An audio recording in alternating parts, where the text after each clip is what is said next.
First, I'm really honored and pleased to be here and on a meeting on sweetness. I've been working on sweetness a long time since my PhD, which was on sweetness. So it feels like the circle is round to some extent.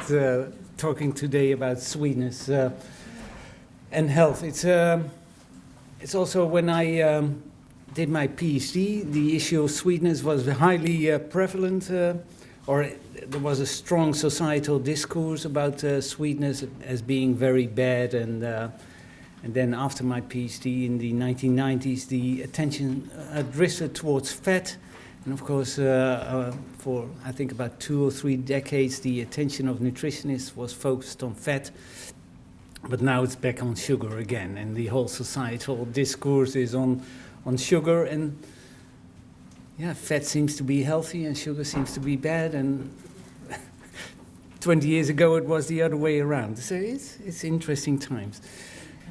First I have a short background, then I'll go on to talk about our work and also the work of some others on the measurement of sweetness of diets, then come up with some results on whole diet sweetness exposure in relation to gender, in relation to body weight status, and also in relation to some typical examples of diets, different diets.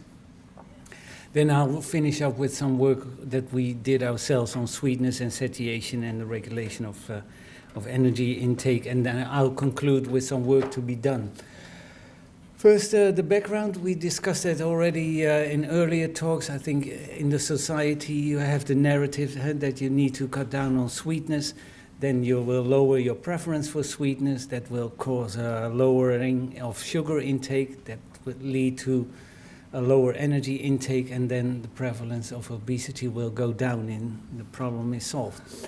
That doesn't work.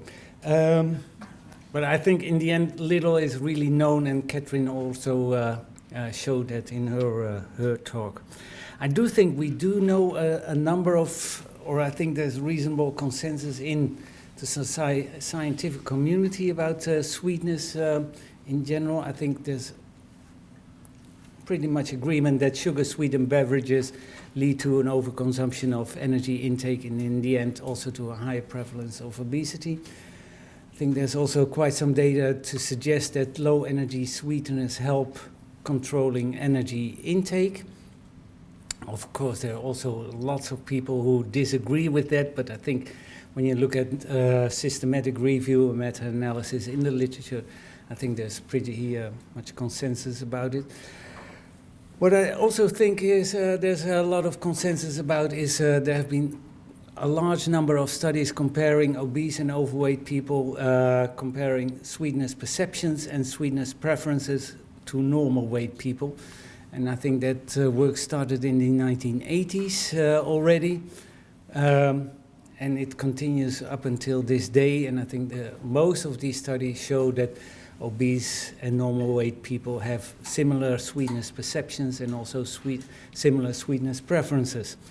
I think what is all unknown is the role of sweetness exposure in the whole diet and its relation to energy intake and health.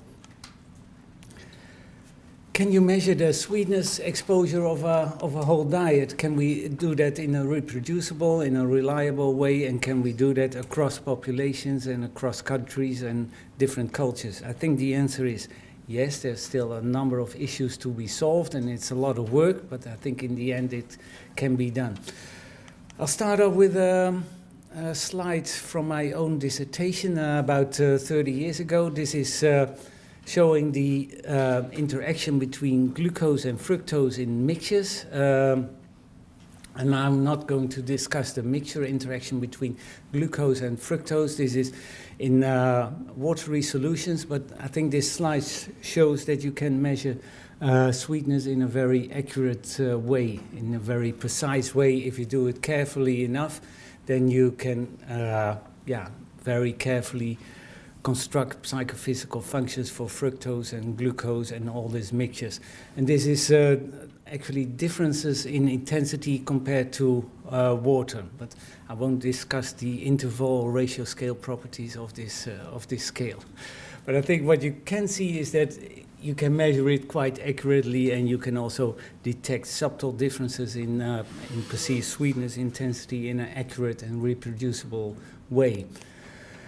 Because when you talk about whole diets, then the issue is very different, because then we do not talk about watery solutions of sucrose, but you talk about complex foods with all the interactions and all the issues. I think so far there are 4 studies that looked at, or that created, I would say, a food taste database across hundreds of foods representative of a country's diet. One study has been done in the Netherlands, and we've done a similar study in Malaysia. The group in France, in Dijon, they created a food taste database for France, and there's also work in Australia. The group in France, from Christophe Martin and Sylvie Issenchou and Pascal Schlich, they created a food taste database on mixed dishes. So they asked people to rate the intensity, sweetness intensity, saltiness intensity of, say, sandwiches, of meals, of products that you consume as you consume it in the house.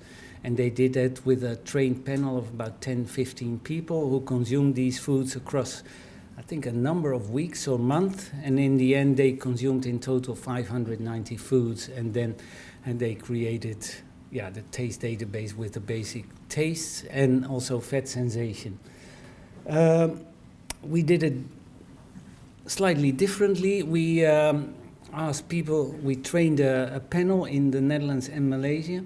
And in the Netherlands, we trained a panel and we asked them to rate the basic taste intensity and fat sensation of single foods as they appeared in a Dutch food composition database, which is linked to the Dutch food consumption survey. So we asked people to taste bread, to taste cheese. We also asked them to rate bread on cheese or cheese on bread, but that was limited. Mostly we rated single foods. And the study in Australia was designed in a similar way. They also rated single foods and then transposed it to the whole diet. And the study of Theo in Malaysia, they use both single foods and mixed dishes. How did that work? So based on food consumption surveys, we selected in Malaysia and in the Netherlands foods that comprised in total more than 80% of the total energy intake in that diet.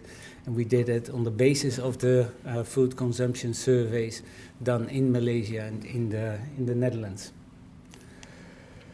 We used a modified spectrum method with standard concentrations of 2, 5, and 10 grams of sucrose and other sucrose per 100 milliliter in water.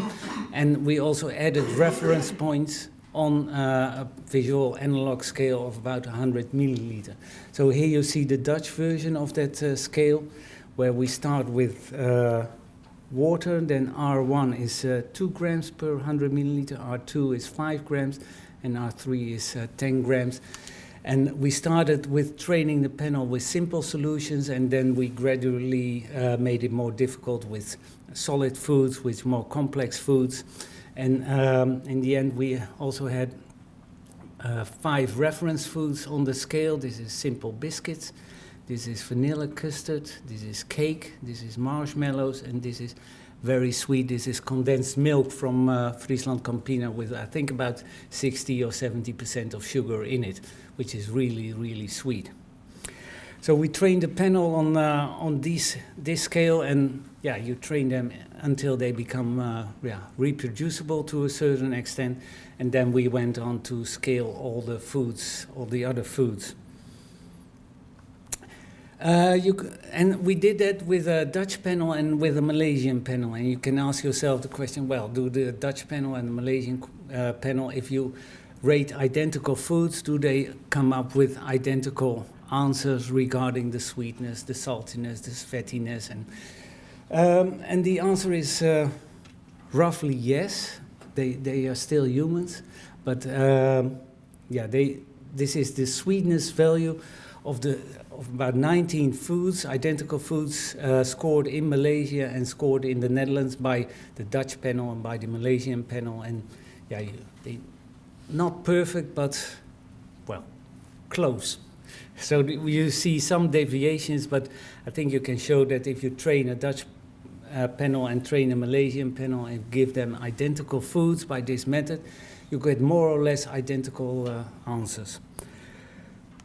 Here you see a number of sensory profiles of in total 8 foods of these 19 identical foods on the basic tastes and on fat intensity. And what you can see, this is for instance chocolate sprinkles and Heineken beer.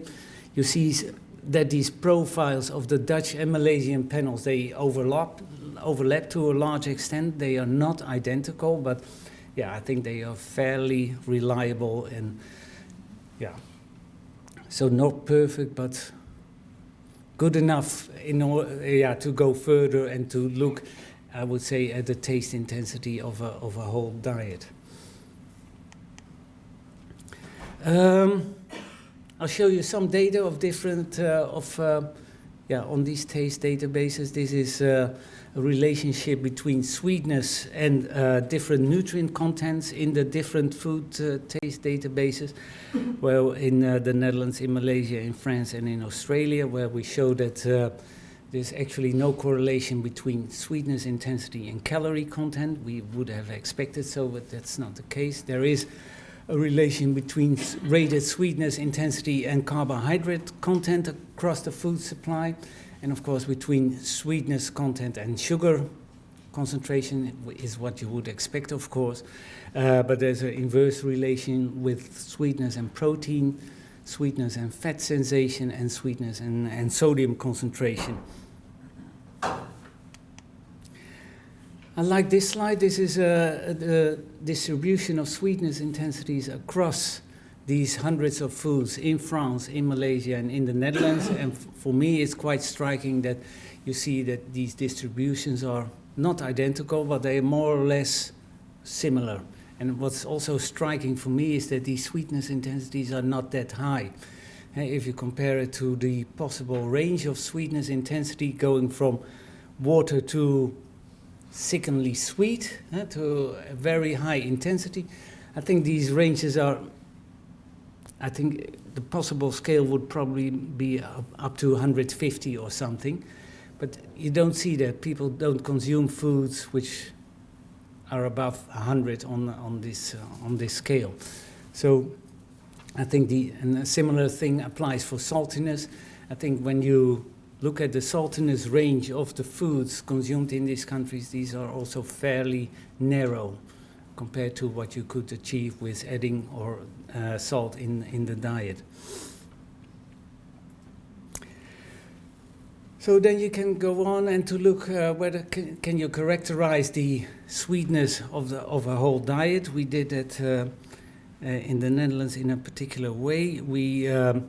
What we first did, we had the database of about 460, 470 foods, and we did a cluster analysis to divide these foods in different taste clusters. And what you then get is in total 6 different food clusters. One cluster is sweet and sour, where you have most of the fruits in.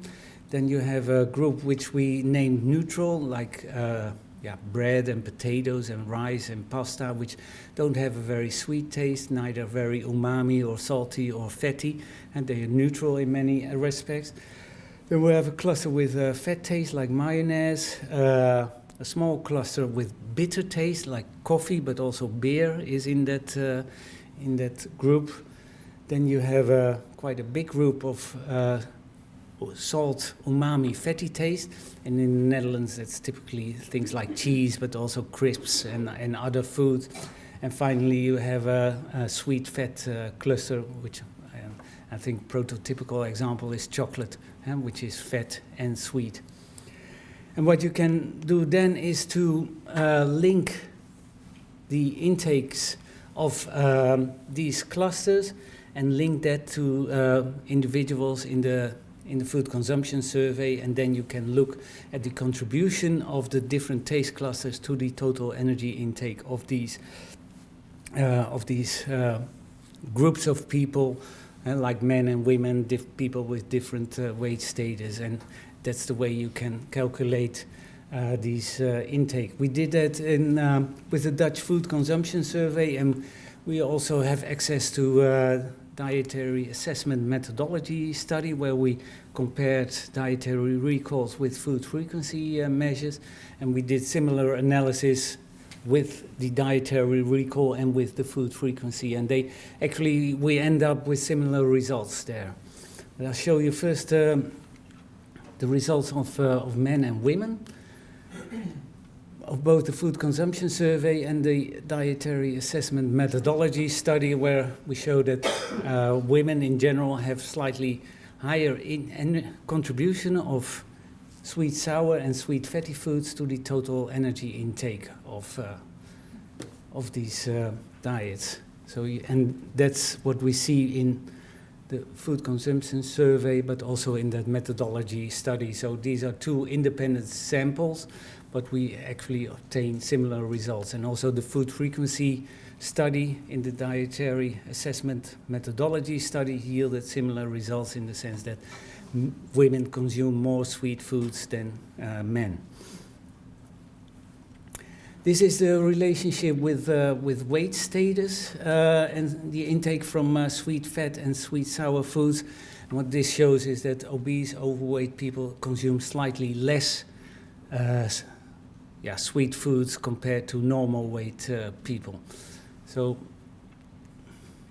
it's very clear, and that's also true in both in the Dutch National Food Consumption Survey and the Dietary Assessment Methodology status. Actually, this was for men, and here you see the same slide for women, and there you see the pattern is actually the same in the sense that overweight and obese people tend to consume less sweet foods compared to normal weight women. What is also, I think, interesting to do is that we compared, looked at dietary patterns and also the taste in different dietary patterns. And what we looked is we compared the taste profile of the Dutch Wheel of Five, which is the recommended dietary pattern in the Netherlands, with the average dietary pattern, but also with the Mediterranean diet and with the Paleolithic diet. And I think I find the results quite interesting. So we reproduced it also with the help of the Netherlands Nutrition Center, so in order to get a realistic figure of the Dutch dietary guidelines. And of course, we knew the average pattern from the Dutch Food Consumption Survey. What you then get is, I think is very interesting. This is the pattern of an average Dutch person, where you see that there's a big portion coming from neutral foods, but there's some coming from sweet sour. There's also about 15-20% coming from sweet fat. There's a big chunk coming from salty, umami, fatty foods, about 20-25%. If you look at the recommended Dutch diet, then you see overall it's much more neutral and has much less taste. That's, of course, that's what you probably would expect. But I think that for me, there's a very illustrative figure or it helps me to understand why people find it very difficult to adhere to a dietary pattern which is recommended. You see. What are neutral foods? What does neutral mean in this context? It's the wheat category. She's asking what the neutral category means. Neutral, that's foods like bread and potatoes and wheat and these foods that are the staple foods, which don't have an articulate sweet, umami, fatty, or bitter taste. Do they have a starch taste? Probably, yes. But we don't know how to rate it. That's a difficult thing. Yeah.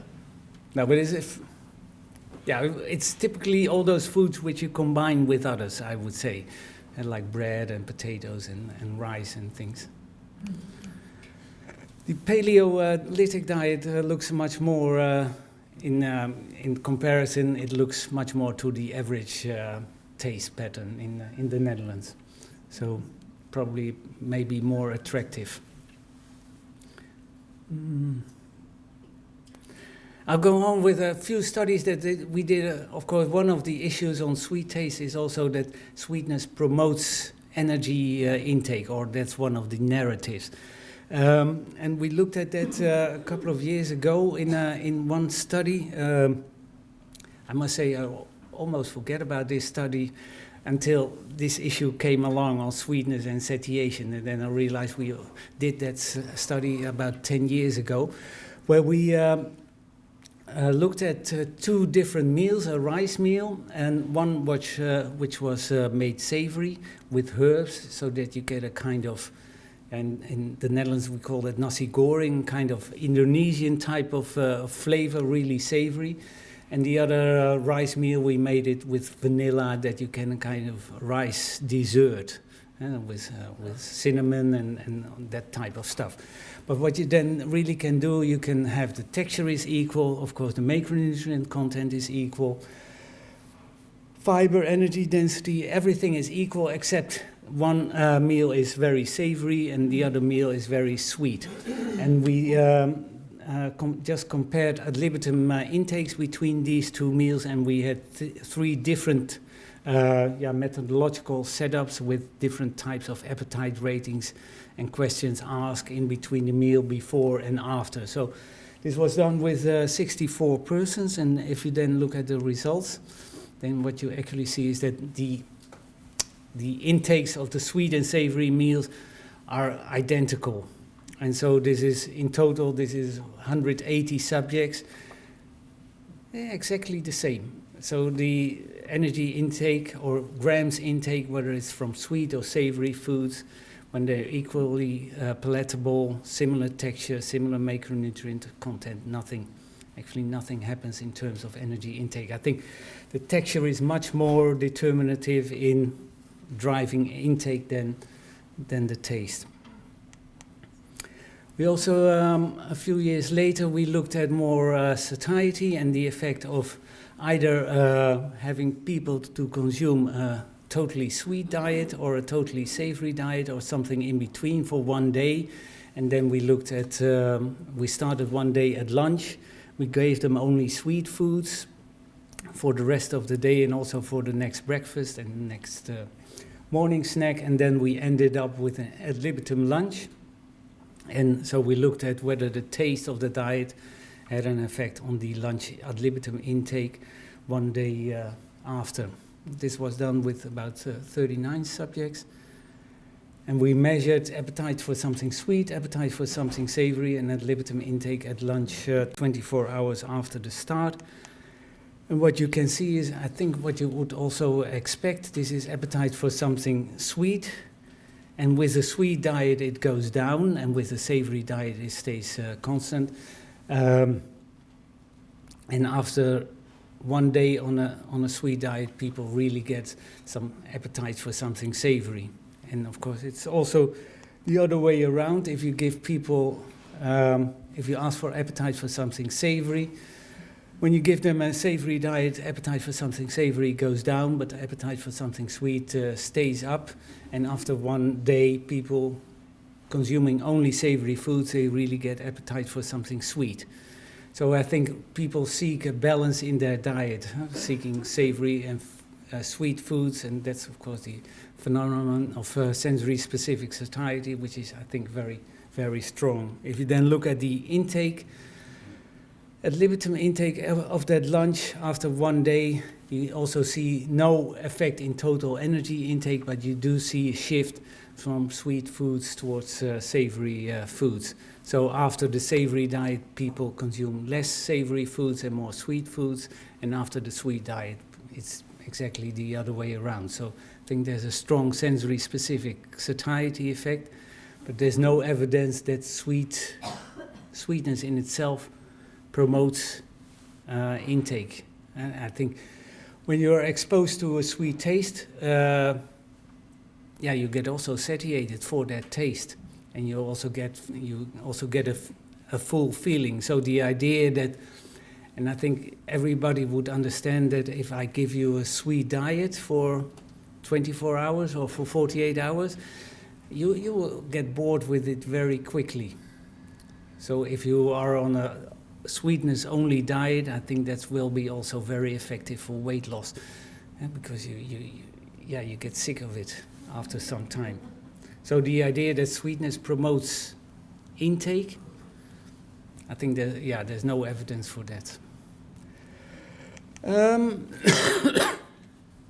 I think, yeah, what type of work could be done after this? I